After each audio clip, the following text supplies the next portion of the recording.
Welcome to the Awakened Goddess Show, your source for inspiration, wisdom, and personal discovery. The place to learn from a diverse mix of mentors, metaphysical experts, spiritual leaders, and best-selling authors from around the world. I'm Angela Wilkinson, attraction coach and founder of The Goddess Next Door. Join me as I explore the minds of my masterful guests while they share powerful insights and easy-to-use tools you can start using right away. Now, let's tap into the energy of the Awakened Goddess and be enlightened by today's guest. Hey, I'm your host, Angela Wilkinson, and welcome to this episode of the Awakened Goddess Show. Eleftheria Kakambouras, truth blazer and sacred feminine alchemist, has been drawn into creating purposeful engagements that ignite a thrivolution. But above all, it's her work as a catalyst for awakening, activating, and anchoring the powers within. This rainmaker has been leaving her mark across the landscapes of both Southern Africa and Europe. Today, Eleftheria and I talk about how developing your intuitive gifts intersects with the divine feminine. But before I talk with Eleftheria, do you desire a deeper understanding of your spirituality? How about the metaphysical world? And what about the laws of the universe? In the Spark Spiritual Academy, we explore metaphysical and lifestyle topics where we give you the keys in easy-to-use, bite-sized pieces to create the life you want.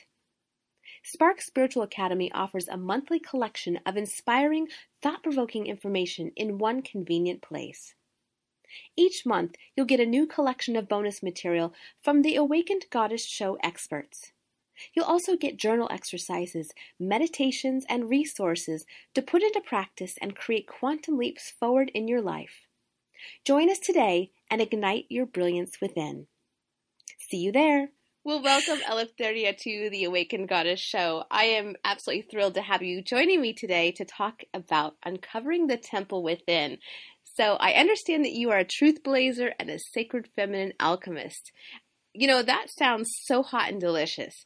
What exactly is that? A truth blazer is really just somebody who's quite passionate about the truth and is a catalyst for that. And that doesn't really make me the most popular girl in the crowd because nobody really likes to hear the truth.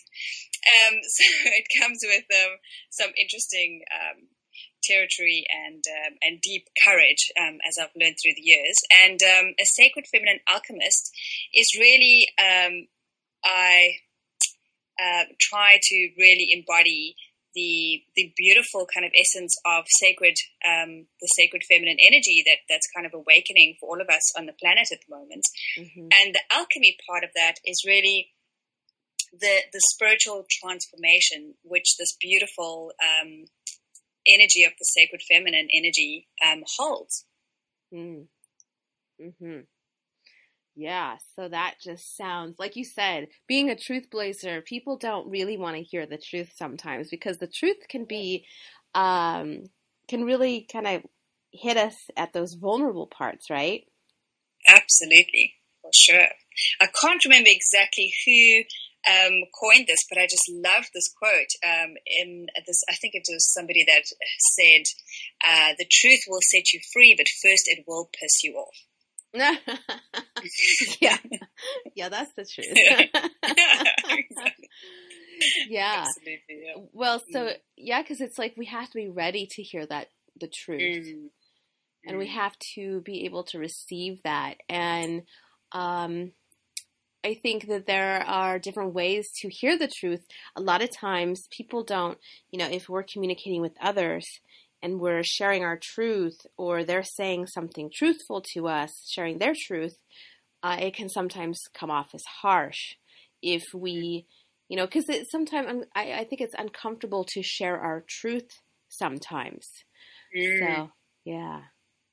Absolutely. I think, being authentic or living from a space of your own truth is never really comfortable, because I think we have to move past our need for approval and our need to belong in our tribe. And so it's a kind of emotional risk that we take speaking our own truth. But often what I share with my students or my clients is that in that moment, you're really just choosing your own peace of mind and your own value system in knowing that you're being completely authentic with somebody else. And ultimately, if somebody is emotionally mature enough, that is what they would love and appreciate about you the most. Yes. Yeah, that really calls to see how, like you say, authentic our relationships are with ourselves and with other people. Yeah. And that takes deep courage. Because it's a vulnerable space. It is. It is. To share. Yeah, because I think so often we try to hide those parts of ourselves that maybe we don't think other people are going to approve of. And I think, though, that isn't it easier the more we, like, once we step into sharing our truth, it's like that first initial breakthrough moment when we start that process. That's like the hardest part. And then after that, it gets easier and easier. Do you find that as well? Yes, for sure. You know, we're constantly kind of, I think our growth is like a spiral. And so everything in nature is really created according to the Fibonacci code. So it's a spiral. And so we kind of, we level up on each level. So it begins with it kind of like learning how to drive a car. You consciously have to think about, you know, that moment where you would choose to either tell a white lie or to soften it up or butter it up or to avoid the conflict completely. So it's a conscious process, but eventually it becomes a lot more freeing and very liberating to speak your truth. And then I think the next level is to speak it from a space of respect and honor, with service in mind. Yeah.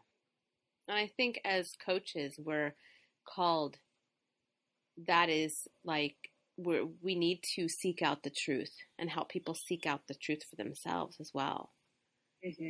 Yeah. Absolutely. And I think what we're, at the moment, I kind of see that there's almost global alchemy that's being called for at the moment on the planet and in our world. And I think what would really assist us is to open up that space where we become less sensitive to feedback. So that we become more open to receiving feedback from somebody and maybe really cultivate a discernment between projection and reflection, so that we can see when somebody's just projecting their own stuff, but also look at reflection. Maybe perhaps there's a truth in that, or perhaps it's a shadow aspect of ours that is acted out. And so we are open to that feedback, and to then also give that feedback also from an authentic place, not from a charged place, but really just from an authentic place, to say, hey, that's actually not okay. Yeah. And that way help each other to be accountable. Yeah, definitely. So for people that aren't familiar with like projection, like, can you talk about kind of the difference between those terms? Yeah, sure. And I think it's a very, very important and clear distinction that we need to make. And sometimes my background is in psychology, and I am so grateful for that kind of grounding. Because sometimes in the spiritual kind of like world, some terms are misused and misunderstood. Right. So this is why I love the fact that you call your show Practical Spirituality, because I love that. So projection is really where somebody is coming from a space of not being in ownership of their own shadow stuff or their own wounding, and they're seeing that and projecting that in everybody else around them. So often the best kind of example I can give women usually is if you're in a relationship and that person is cheating, they'll often accuse you of cheating. Right. Because what we do is we project our value system onto other people. We expect other people to think and behave the way we do. So if you're a cheater, you're expecting somebody else to also be cheating.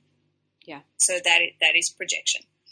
And then reflection is when you're seeing, it usually comes with that feeling of irritation. you're looking at somebody else and you're getting really irritated or really charged about a behavior or a thought pattern or a judgment. And that button is within you somehow, somewhere. So we usually point one finger out, but there's about 3 or 4 pointing back at us. So when we're judging somebody else, or that's usually the reflection of seeing something within ourselves that is exactly the same. But instead of really owning our own issues or wounding or that type of behavior, it's easier to point a finger at somebody else. Right. So that would be the difference. Mm-hmm. Yeah. So very, some really great tools for self-reflection. Mm. Yeah. So if we're finding ourselves activated or upset or feeling strong feelings towards someone about their behaviors or what they're doing, then it gives us an opportunity to look at, what does that say about what do I have going on that's bringing that up? Yeah. So, okay, let's talk about the divine feminine, because I want to talk about how the divine feminine intersects with developing our intuitive gifts. So let's talk about, what does it mean to truly awaken the goddess within? So for me, that awakening would really start by unplugging all of the illusions we kind of buy into, to really start with looking at all of our limiting beliefs, and specifically a lot of the limiting beliefs that we have as women, old role definitions. I'm finding that the women that I work with that have risen to kind of empowerment now have kind of risen into the space with almost a wounded masculine aspect. So I kind of call them even, at the moment.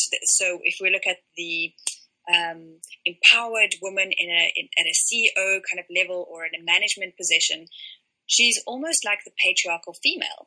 Mm-hmm. So she's embodying a lot of the masculine kind of like traits of competition and of kind of all of the wounded masculine aspects of really only focusing on logic, on denying all of the beautiful feminine aspects of creativity and intuition, and that's where that relationship comes in.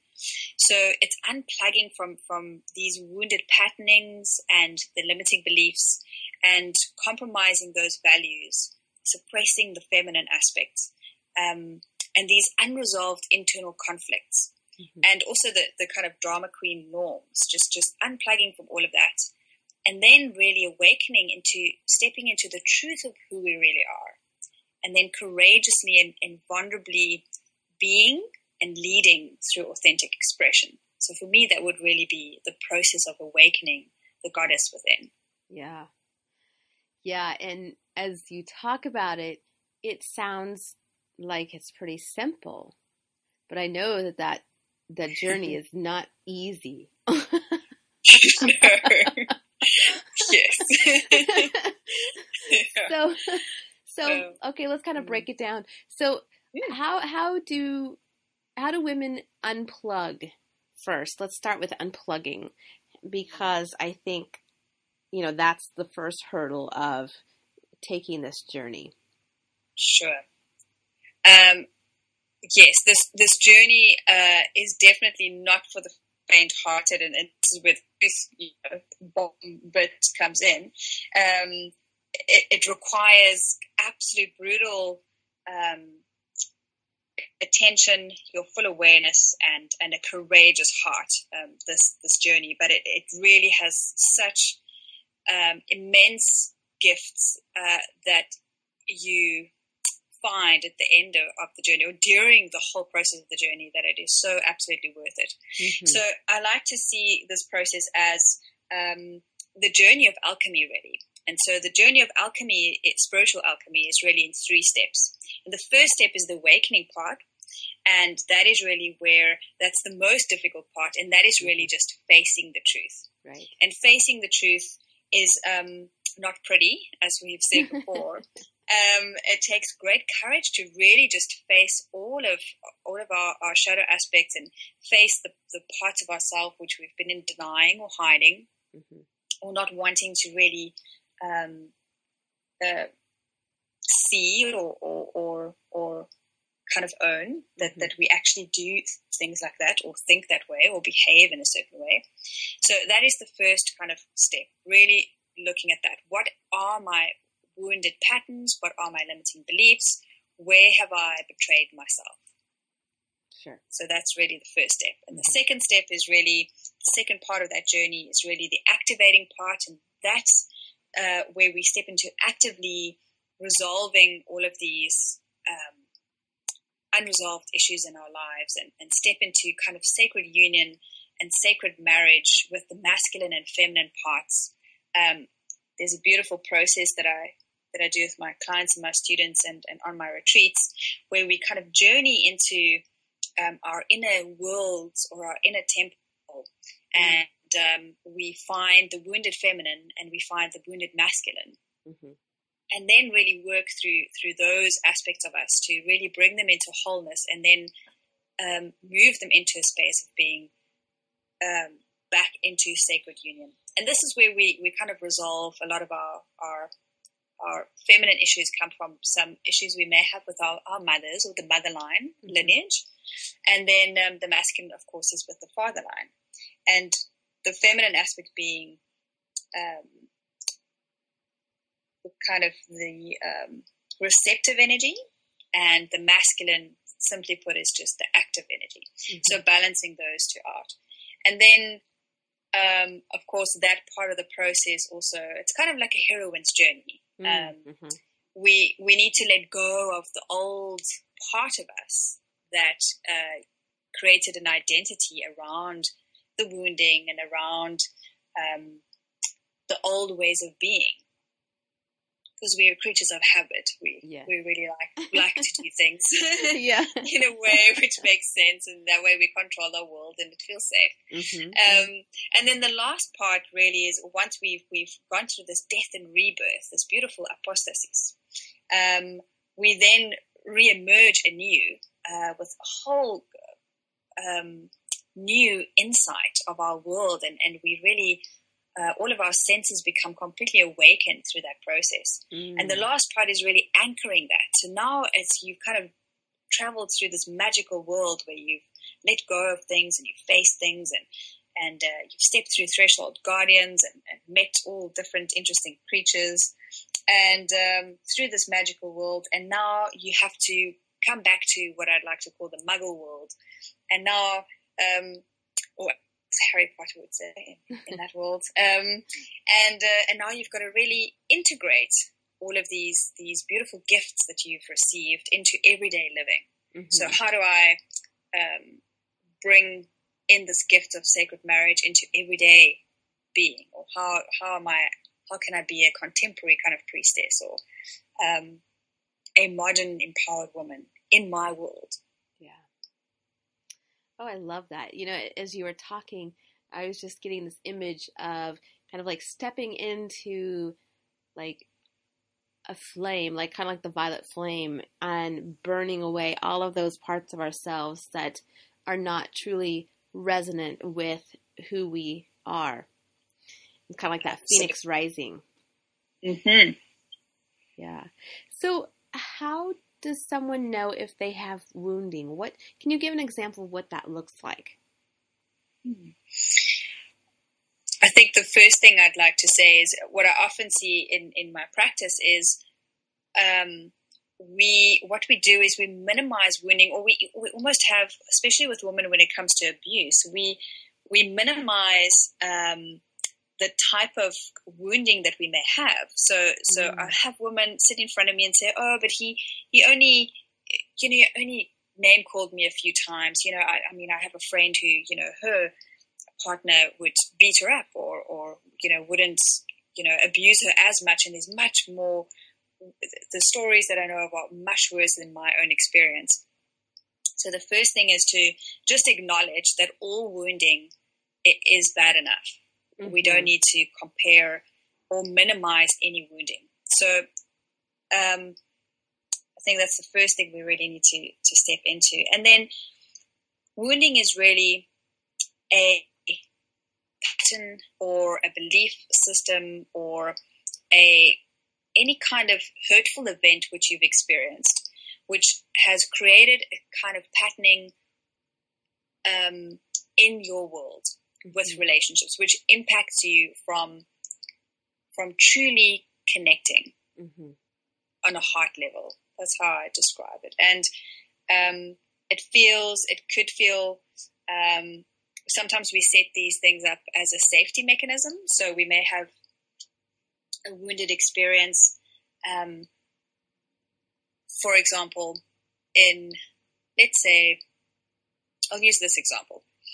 Perhaps we had a parent who was emotionally unavailable for us. And what happens is, in childhood, we create a story about that. Children always find some way to blame themselves, to find a reason for what's happening in the environment to be their fault.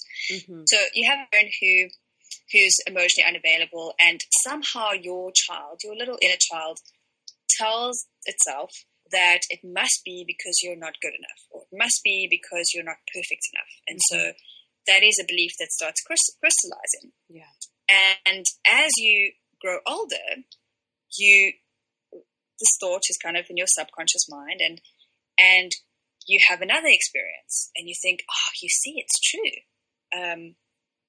The little boy next door doesn't want to play with me today, and he's just moody, or something else has happened. It's got nothing to do with you, and you go, it must be because I'm not good enough.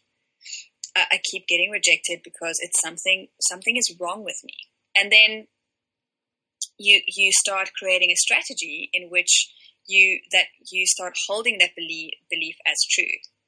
And it's happening on a subconscious level. I mean, the mind is quite a powerful, amazing tool.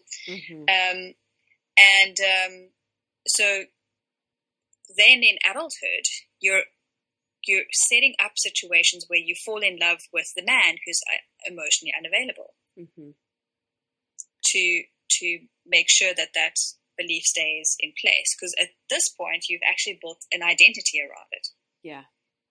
Yeah, where you always seem to attract the guy that he wants to have other relationships, where he doesn't want to commit to one person, or he's always busy, or he's just not there for you. Yeah, I definitely see that with my clients. Yeah. Okay, so and tell us again, what was the second step? So the second step is the activating aspect of alchemy. And this is really where you're breaking, in a kind of an alchemical situation as well. This is where the elements get broken apart. So you can look at what is the root cause of these wounded patternings. So you look at the root cause of everything. Travel to those places and do all of the healing work there. Yeah. So that is the activating part, really breaking the heart open and going into those beautiful sacred places in the temple and retrieving those memories, or really connecting with that feminine aspect that is wounded, and connecting with the masculine aspect that is wounded, and bringing that back to wholeness. Right. And then is that when we do the sacred union, bring them back together? Absolutely. Yes. And when you do that, how does that show up differently in your life? And that in itself, that whole alchemical process of just the sacred marriage, which is the sacred marriage process is so multi-leveled and multi-layered that it was taught in mystery schools for many moons, and for many generations it was passed along as a sacred kind of mystery. And I think women have kept it kind of like alive, but so I think in each generation it translates into a different way of being. And so how I can see it showing up for some of my clients is some of my corporate clients who have really just needed to succeed in a man's world in a very masculine body, in a masculine way, in a masculine way of business, very logical. That masculine part of theirs at some point becomes so exhausted that they experience burnout. Mm-hmm.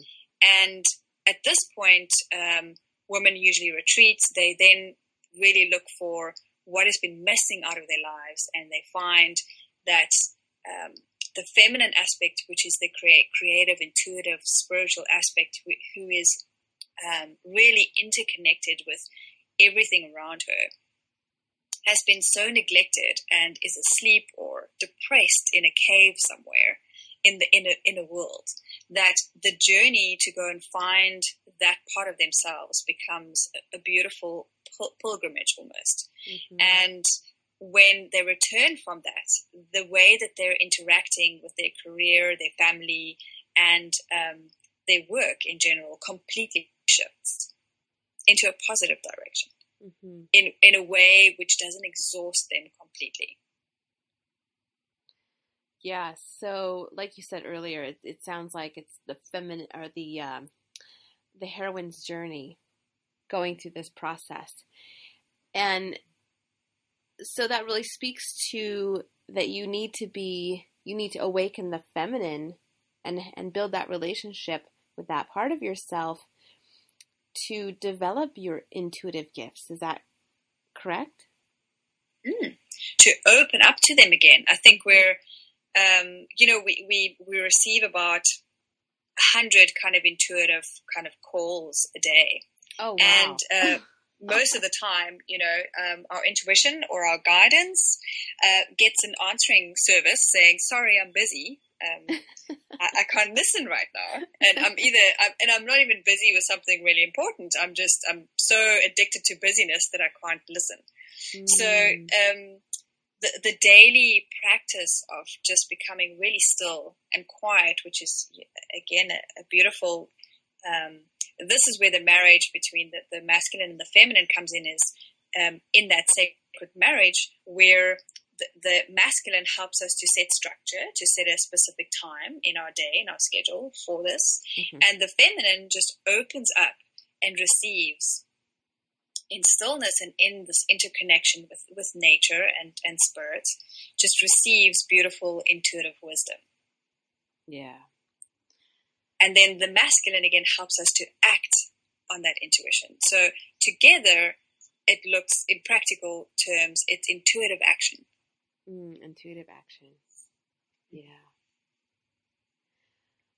Well, and that brings to mind, something that's been really coming up for me lately is, because for myself, I've been living in the past a lot with the masculine as the driving force. Mm-hmm. And in the last couple of years, I've shifted that more to the feminine. And yet there are parts of myself, especially around business, that kind of slips into that old pattern of, I have an idea, I know what I want, and then I go for it. But then I find myself kind of almost willing it to happen. So kind of going past allowing and into that forcible action of, this is how I see it's supposed to happen, and this is what, I take those steps to kind of make it happen. Does that make sense? Yes, absolutely. I hear you and completely resonate with you. Yeah. Sure. I'm sure that, I think this is a theme now with a lot of women, especially entrepreneurial women. So let's talk more about this because, it was like I had this aha the other day, and quite frankly, consciously, I already know this, but it's like you have to embody it and get it on that subconscious level. Yes. But realizing when I am working too hard or trying too hard to have something happen, then I am pushing. I am not in my feminine energy. Absolutely. And I think what happens when we go through this journey of journeying into this beautiful space of balancing out the masculine and feminine aspects is what I see often, and I've experienced it myself in my own personal journey here as well, is that the pendulum swings. First you're really embodying the masculine to kind of build let's say a successful business, or to be successful in any which way that feels right to you, or first probably the way society expects you to be. And then you have this awakening and you unplug from these illusions, and then the pendulum swings the other way. And so for me, it swung completely the other way, and I became completely just airy-fairy and completely feminine and completely ungrounded, and floated around for kind of like 3 years, which was lovely. But it didn't help my business in any way either. And then the pendulum kind of then finds its way, a balance in the middle, where you have this again integrated, beautiful, harmonious balance between both. And I think we need an integration of left and right brain. We need them both to kind of work together. And so for me now, it's really about listening to exactly what you're saying. If it's effortful, if I'm really driving it and it becomes effortful creation, I stop and I let it go. And I sit back and I just step back into a quiet space and re-engage with this creation. Is it really coming from my heart, or is it coming from my negative ego? Is this about defining success? Is it coming from a fear place? Where is this really coming from? And then having the courage and the vulnerability to let it go if it is. And if not, and also this is where the feminine comes in, is the masculine, the logical way sees creation as a straight line. I have this goal, therefore I must do this, and this, and then I'll achieve it. And the feminine kind of way is a mystery that unfolds. It's the labyrinth. There's so many different ways and expressions and levels and layers of experiencing the soul aspect of what you're trying to create, that it doesn't need to be a straight line. So it's then looking at the feminine aspect of it and going, okay, creation happens in a spiral. So perhaps as I let this go and I redefine from an intuitive space and creative and emotional space what this is really about, I can flow back in the spiral, which is effortless creation. Because that's flowing with my heart and my spirit, rather than trying effortfully to make something happen. It's getting into that flow of ease and synchronicity and intuitive guidance. Like you said, that intuitive action. I think that's a great way to put it. And I find that also happens with strong masculine driven women in relationships, that with men and women right now, over the past, 50 years, whatever, there's been this kind of tumultuous shifting of energy where men and women don't really know how to be in relationships or initiate relationships. And I know that there are a lot of women that end up being more of the masculine energy in starting a relationship or in a relationship where they're the ones that are pursuing the man. And just like what we were talking about a few minutes ago about pushing and kind of conquering, I'm finding that same thing with relationships. As women, we need to step back and allow the man to be the masculine and do the pursuing. Yes. Again, can completely resonate with that.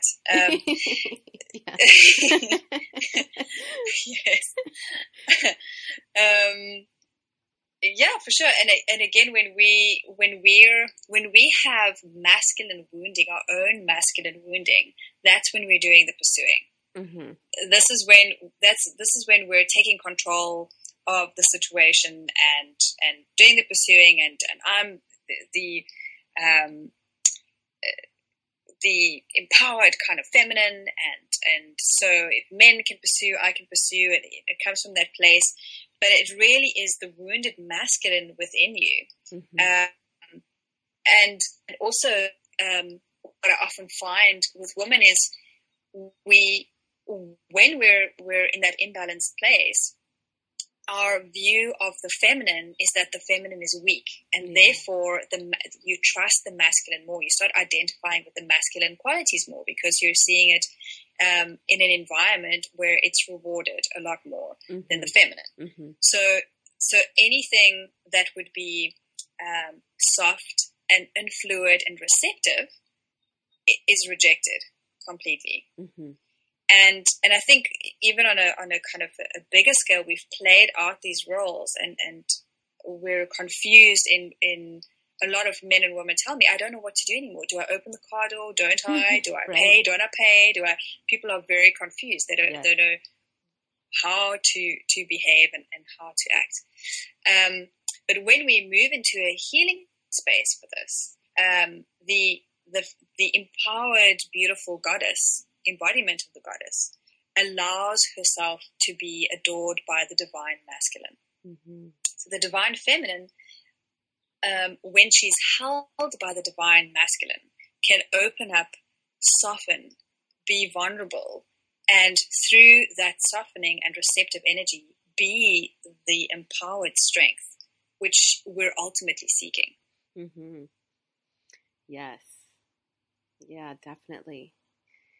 So, speaking of the divine feminine and love, I understand you have a connection with Aphrodite. Is that correct? Yes, Aphrodite. I love working with all the kind of archetypes in all the goddesses, and specifically, I have a passion for women's spirituality, which is returning at the moment, reawakening as well. And recently, kind of Aphrodite has really just called me to her beautiful island of Cyprus, and she's had many different temples everywhere, all over the world, I believe, and also the embodiment of who she is and her story has also changed different faces through different cultures, and she's had different names throughout different timelines. But she's really she really resonates with this whole theme around sacred marriage. As an archetype, she's really all about helping us to learn about ourselves through intimate connection and intimate relationships. Oh, perfect. So are you speaking of just romantic, or are you talking about intimate relationships? Like, in what sense? Because intimacy really isn't just a sexual thing. Exactly. Yes, so I'm talking about intimate relationship on all levels. So we have the intra connection, which is our own sacred marriage, of our contra feminine and masculine aspects, and the marriage between the humanist and divine love in our outer worlds. Then there's the connection between the womb and the heart, which is another aspect of integration. And then the intimate connection between ourselves and nature, Mother Nature, which we've completely disconnected from. Our connection to especially our bodies. Women have completely disconnected from their bodies, and this is where and that connection is really what intimacy is all about. So intimacy and even sacred sexuality is really about connection, deep heart connection. So Aphrodite really helps us, or that archetype helps us to really step back into this divine feminine connection through sensuality, and really through the senses of the body, opening those up again, because I think as women we've shut all of those down and numbed different parts of our body. Yeah, and sensuality it just adds so much pleasure to your life, just integrating all those senses and being in the divine flow of like I said, the senses, and bringing all that that information in through touch and smell and taste and sight. And, yeah.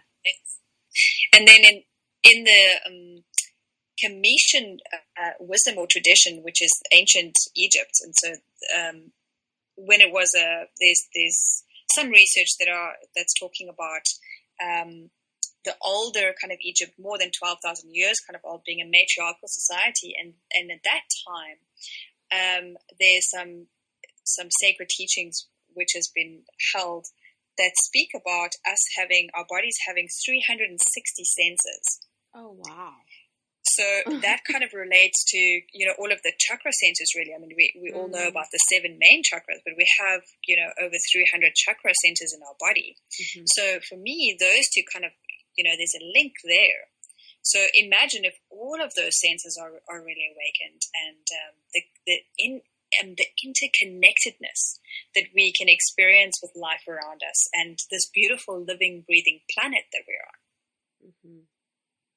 And I think really that's, for me, that is the archetype of Aphrodite. Some of the mythology around her, there's, various different stories about how she came to be. But one that really stands out for me is when she emerged from the foam of the ocean and she was walking along the earth, walking along the shoreline. Beautiful flowers just appeared as she was walking, and that really speaks about the regenerative energy of Aphrodite and the sensuality and those kind of like senses. Yeah. I think when we shut down and we start numbing, we stop to take notice of the lights on a beautiful flower, kind of at dusk or dawn, or just colors and smells and all of the beauty that is around us. And so Aphrodite is an alchemical goddess. It impacts women's capacity for enjoyment of love and beauty, sexuality and sensuality. And this then has a direct influence on our creativity and our expression of creativity. Mm. Yeah, I love that visual of her walking with the flowers. Just wherever she walks, they show up. I love it. Yes. I think if all of us ladies can get into that mindset that we are like embodying Aphrodite, that we're walking and that there's flowers, orchids or roses that are showing up behind us. Absolutely. Yeah, we can step into that. Yeah.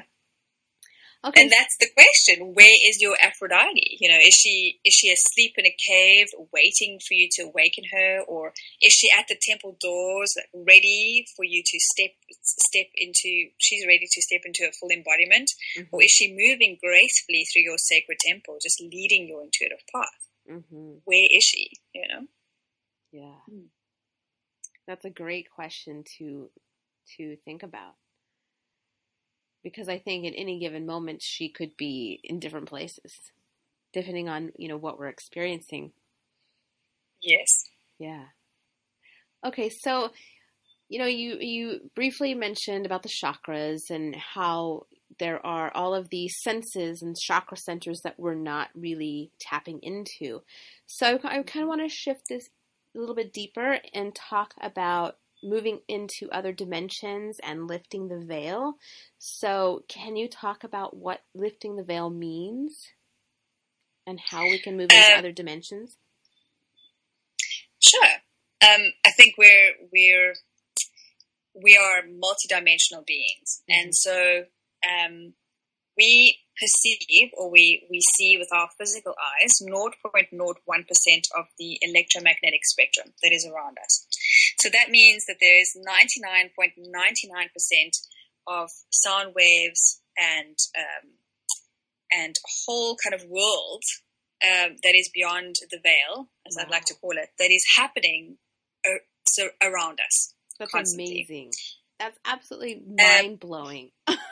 and this is just science. I mean, this is pure science.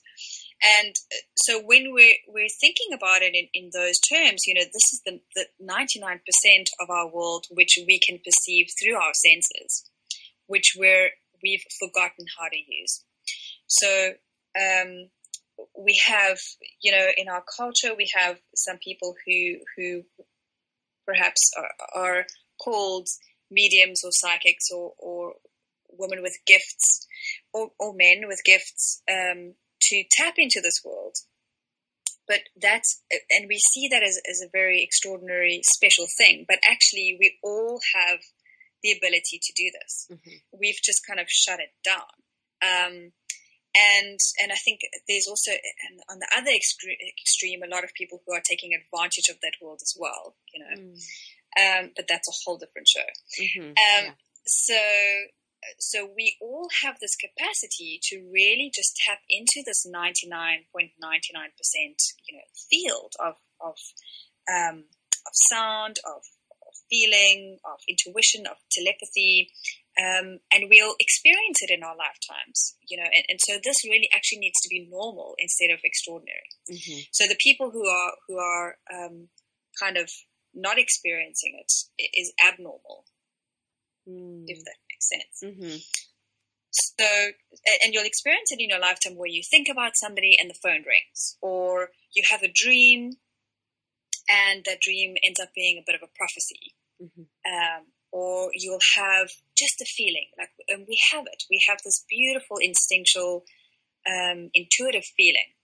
If you meet somebody for the first time, and there's just something about them that is off, and then you start judging yourself. Go, no, don't think that way. It's really not like that. It's just, they remind me of my ex-boyfriend, and he was horrible, and therefore, no, it isn't. And mm-hmm. you'll find out along the lines that this person really is deceitful, or didn't have great intentions. Right. So it's listening. It's starting to listen to those intuitive hunches that come along all the time. As I say, we have about 100 calls a day. Yeah. And we're not listening. So often when I work with people, specifically on the wound of betrayal, if I take them back to the first moment, and their senses and their instinct and their intuition and their first reading about that person, they'll say, oh, yes, it was off. Mm. But I chose not to listen. Mm-hmm. So it is that's part of, a psychic gift, if we'd like to call it that way. But I'd like to keep it grounded and say that is intuition. And this is your body is built for it. It has a unique scanning ability to scan for people's intentions. And we haven't used it. So it's like a muscle that needs to be practiced and just developed and cultivated again. Mm-hmm. Yeah. And that's kind of beyond the veil. Mm-hmm. Just looking into that kind of realm. And the more you practice it, the more open you are to it, the more you release your judgment of it or your ideas around it, the more you're open for that experience. Mm-hmm. So there's a practice kind of in Africa, and it goes back to some African wisdom, mm-hmm. Where we talk about this one very powerful kind of meridian that runs from Egypt all the way down into South Africa, where I am. And it is a meridian which is called Zeb Tepi, and that means first time. Mm. So the legend around that is really, there was a time in which before humans had language. And in that time, we kind of just connected with nature around us, and we lived in harmony with nature. So there were no fences. We lived with lions and elephants and the giraffes and the rhinos in harmony, and we communicated with these animals. So not in a way of language, because the second language was introduced, they believe, and I really resonate with this. With words, we can deceive, we can lie, we can mm-hmm. be sarcastic, we can mm-hmm. say not what we mean. Yeah. But if we were to just be silent with somebody and feel what they're emitting or saying or thinking, we would know the truth. Mm-hmm. So you can't lie with your heart. You can't lie with feeling. You can't lie with the frequency that your body emits. Mm-hmm. And so when you're communicating on the heart field, in the heart field, that is where you can read everything clearly. Wow. Such a powerful tool that we all have access to, yet we maybe don't trust it, or we rely on our thinking power to. Yes. Yeah. Wow. Mm-hmm. And again, that's so, there's some spiritual teachings that also talk about the 99% of unseen reality as the feminine energy. Mm. So that the, even when we're looking at kind of the physics of matter and non-matter, that matter, the physical, the solid, even though there's nothing as solid, but if we're to perceive it in that way, that the solidness of matter is masculine, and the non-matter, the space around it, would be the feminine. Oh, wow. Okay. So, that makes sense. Yeah. So again, the feminine energy is really what helps us to have that interconnectedness to everything, and that's the field of intuition and creativity, and that beautiful our ability to really feel. The emotional body is also what really helps us to grow spiritually. And I think often we try and bypass it. We try and bypass not feeling good because it's not great. But yet through, when we really allow ourselves to feel those emotions through observation and just express it, let it flow through you, there's a beautiful wisdom that you find at the end of that journey. Mm-hmm. A deeper understanding, deeper connection. Yeah, I'm just being with that. There's just so much there that we can tap into. And like you said, we often, as humans, try not to feel a lot of our feelings, especially if they're uncomfortable, or, going back to where we first started talking about truth, and how our truth kind of touches with that vulnerable part of ourselves, and that's uncomfortable. And so it speaks to the value of relaxing into your feelings, so you can move beyond maybe that initial feeling of discomfort to get to your inner truth and that wisdom that you have within you. Mm-hmm. Yeah. So the magic happens outside of the comfort zone, right? Mm-hmm. Yeah. It does. Mm-hmm. Okay. So, oh my gosh, we've talked about so much. This has been amazing. But I know that you are a third generation intuitive, and you have been in contact with angelic beings and spirit guides for as long as you can remember. So I'm wondering if they happen to have, is there any guide or angel or anyone out there that would like to share a message with us, the listeners? And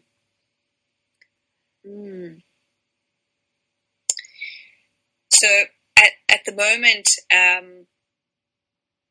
a very kind of strong message that I'm working with at the moment is really a message kind of from Gaia. And Gaia being our kind of Earth Mother, and the earth that we're on.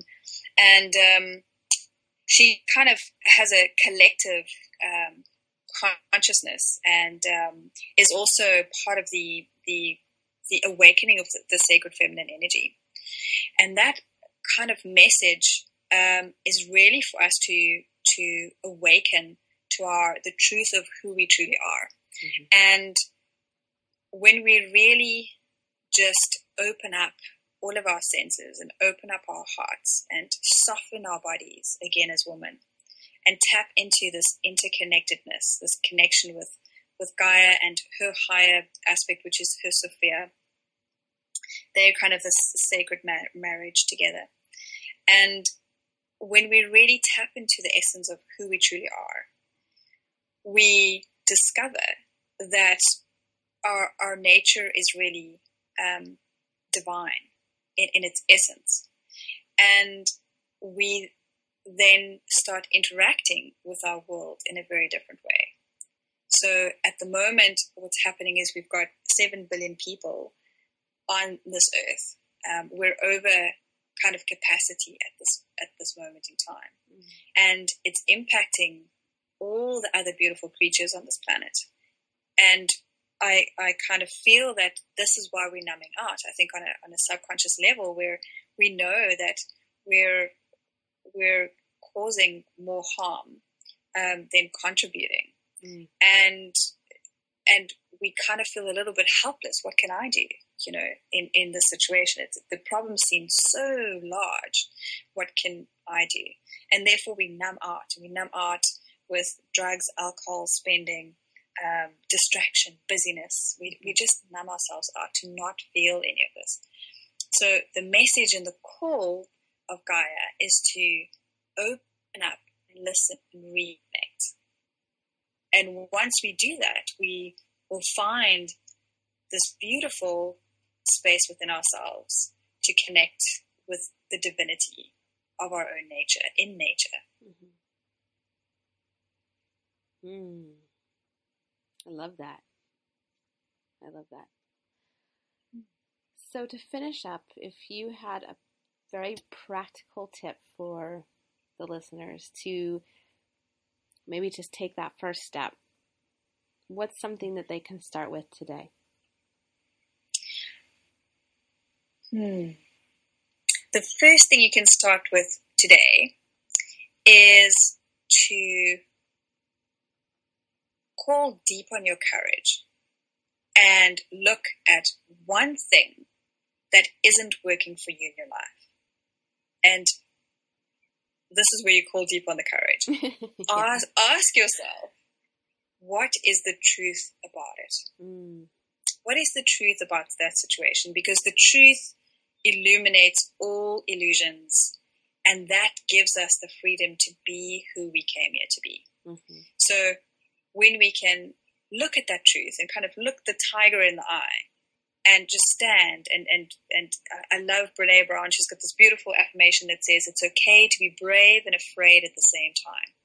While you're facing the tiger, you just tell yourself it's okay to be brave and afraid at the same time. But knowing that, really seeing that one truth can completely liberate your life. Oh, I love that. That's an awesome tip. Thank you. Yeah, and that's something that we can do on a daily basis. Just keep checking in with ourselves. And practice that courage muscle.